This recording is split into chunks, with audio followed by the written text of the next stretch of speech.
All right, so we're here with Alaska Nights hockey coach Dallas Ferguson getting set for the second straight home series here at the Carlson Center as the Nights get set to host Lake Superior State. So people haven't heard from you in quite a while, I think. So where's the team at right now? Well, you know what, we came back off that 2-week road trip probably feeling pretty good, where we got some points and played in some tough buildings and started to see some growth, and then we got back and played a real good Michigan Tech team, and obviously came away with no points on the weekend. So you kind of you come back on a high, and you kind of right now you kind of ended the weekend on a low. But it was there's always challenges that come in throughout the course of your season, and for our team, we wanted to reset here and obviously finish the last 2 weekends of the first half on the right note. Yeah, and you mentioned the 2-week road trip. Typically, it's always been a scheduling thing with the first half or the first part of the winter break there, the first week of January. Yeah. Typically marks the first 2-week road trip. This year, you get two. Has that helped hurt the team so far early this season?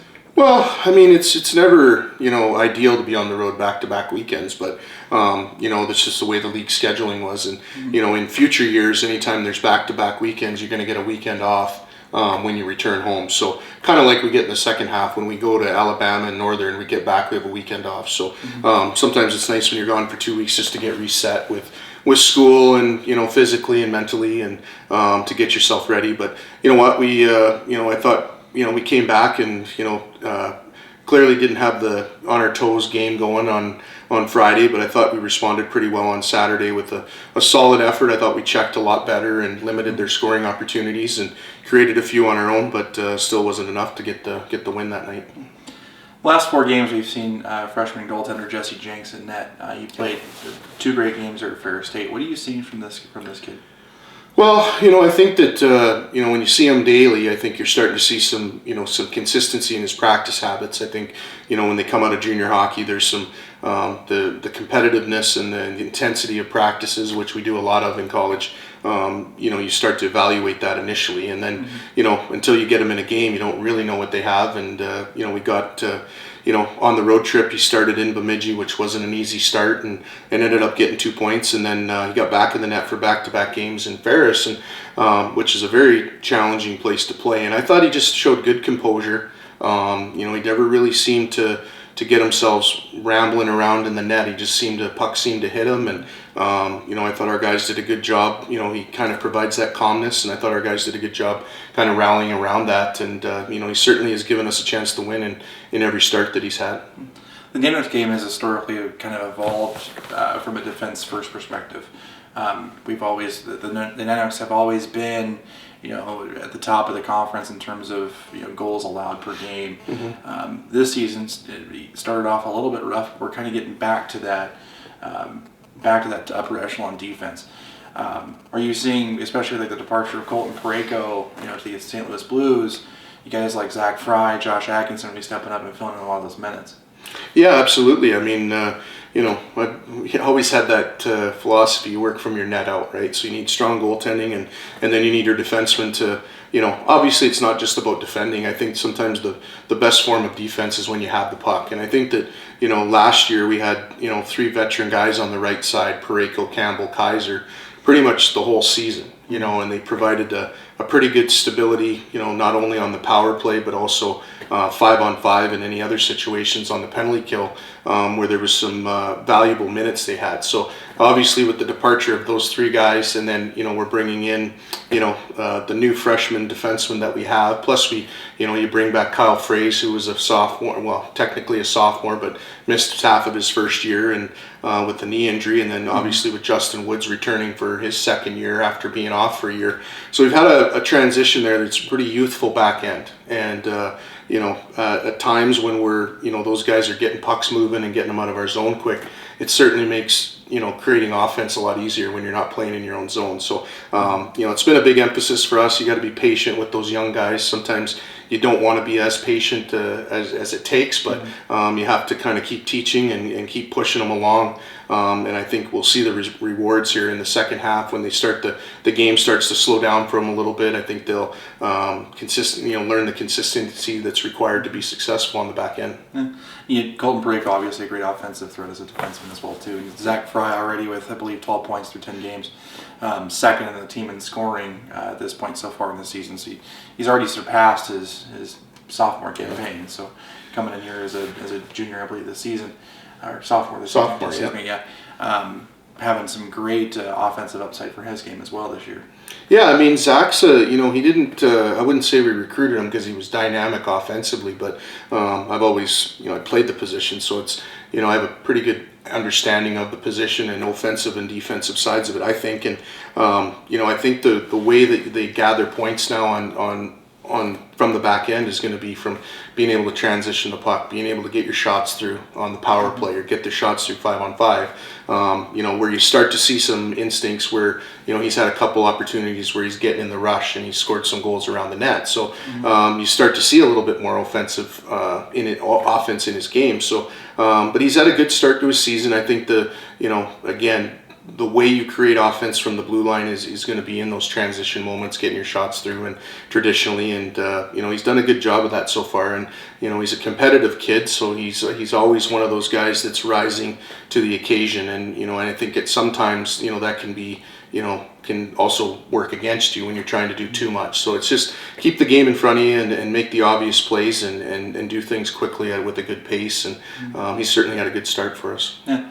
Over the last few weeks, it's been sort of a story of special teams. This last week, especially with the Saturday game, being as close as it was. I think the score was a little bit closer. The game is a bit closer than the 3-1 score indicated, with 2 allowed power play goals to Michigan Tech, a great Michigan Tech team. Coming into this series against Lake State this weekend, what are we looking for from the team this week? Well, I think that we talked about getting on our toes and skating more. I didn't think.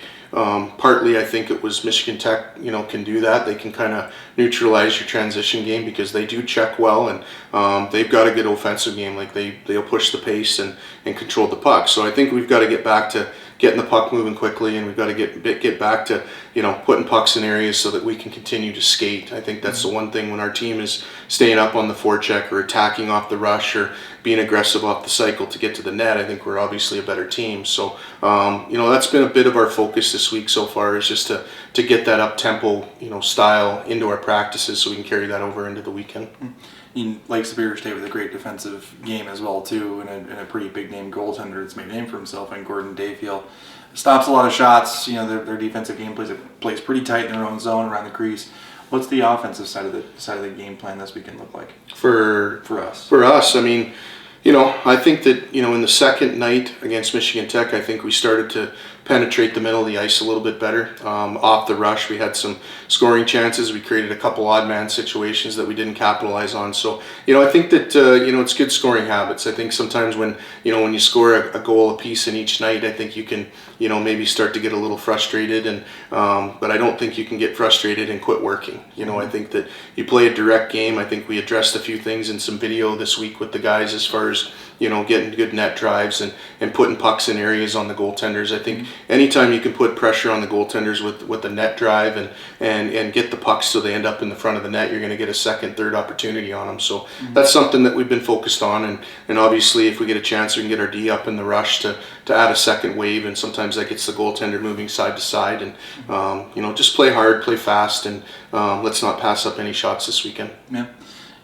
With only dressing 11 forwards this last weekend gave you some opportunity to do some line juggling. You were without the services of Taylor Muntz and Alec Madukovic, and so on. You get some pretty good, great weekend even for Chad Staley, the freshman forward there. Gets some time on the top line with the likes of Tyler Morley and Nolan Heisman's. Marcus Bissara and the line with Taylor Munson that got shifted out a little bit after he went out after the game on Friday. What are we looking at for a lineup this week?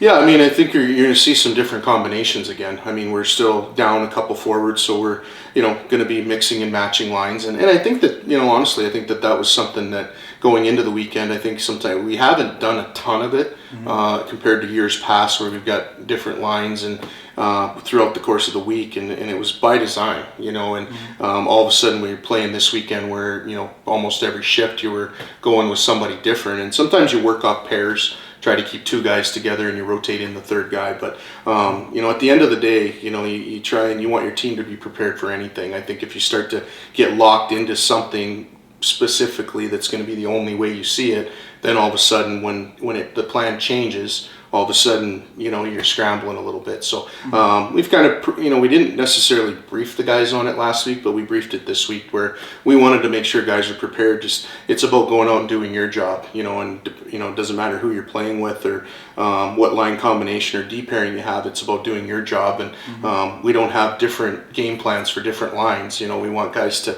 play a certain way and to create our fall into our team identity. So I think it's real important that guys are just prepared to go out and play.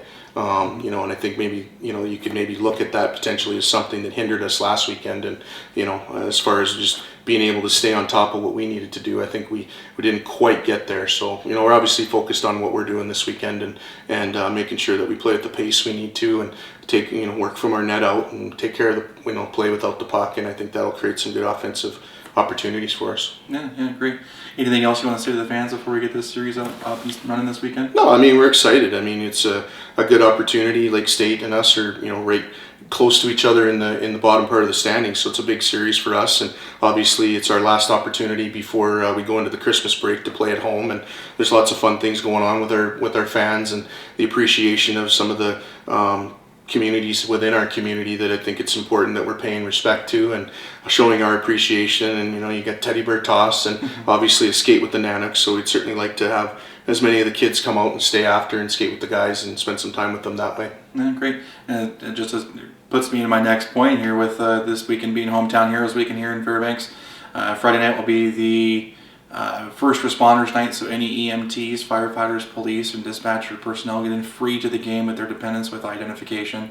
Saturday is military appreciation night, so any active or former military with identification also get in free with their dependents as well. So a great thing there. And of course, as Dallas alluded to, after the game on Saturday will be a Skate with the Nanuks event, so bring your skates out with your kids, and we'll also do a teddy bear toss there at the first intermission to benefit the Toys for Tots campaign here in Fairbanks to give a great Christmas for our Fairbanks youth. So Dallas, thanks for your time, and go Nooks. Yeah, go Nooks. Thank you.